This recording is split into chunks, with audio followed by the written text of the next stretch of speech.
Danmarkskanonen, den skaber grænser mellem mennesker.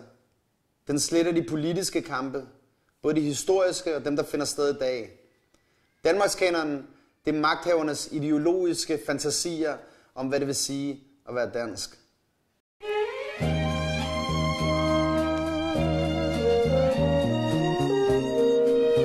Danmarkskanonen består af værdier, udvalgte eksperter, som vi bagefter kunne stemme om.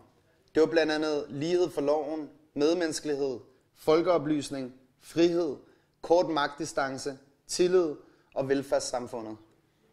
Det er en række værdier, der i dag bliver betragtet som særligt danske, men som i mange år blev betragtet som antinationale af staten og eliten. Og det er altså de værdier, vi forsøger at kanonisere i dag.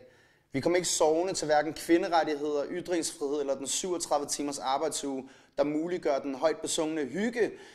Det er altså med resultatet af mange politiske kampe mod staten og ofte flertallet af befolkningen. Men alt det glemmer vi, når vi opfører os som om, at det er værdier, der kom dalende ned fra himlen sammen med Dannebrog. Det er den slags mænd, der kan redde Danmark. Og hvis han vil hjælpe os, så vil jeg belønne ham stort. Hvad er en kanon?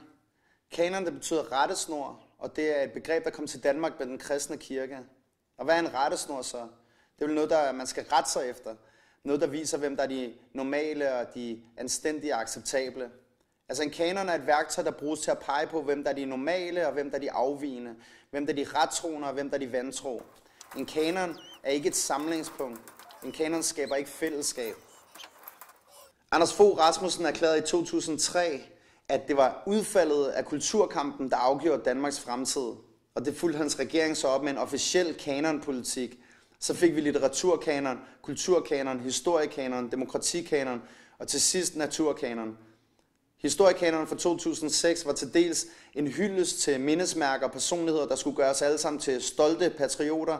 Og dels så var det forsøg på at skabe en mytisk fortælling om Danmarks vej til velfærdsstat, demokrati og EU. Det gamle århundrede, det 20. århundrede, var præget af klassekamp, folkemord, undertrykkelse, verdenskrige. Det var århundredet for de totalitære ideologier. Totalitære ideologier, i hvis navn mennesker blev undertrykt og dræbt for en påstået højere sag. Det var kollektivismens århundrede, systemernes århundrede. Lad os gøre det 21. århundrede til frihedens århundrede, præget af samarbejde, fred og respekt for det enkelte menneskes liv.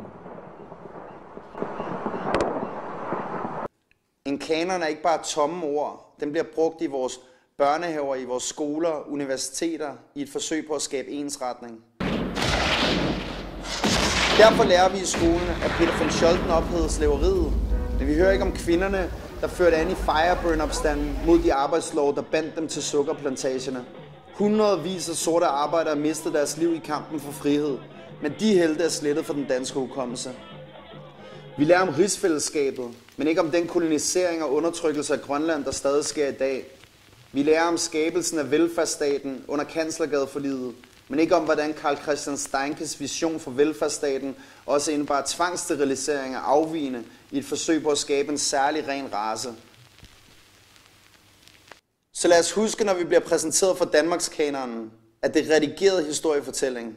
Det er en fortælling, der udvisker de politiske kampe og udlader de mørke sider af vores historie. You will not be able to stay home, brother.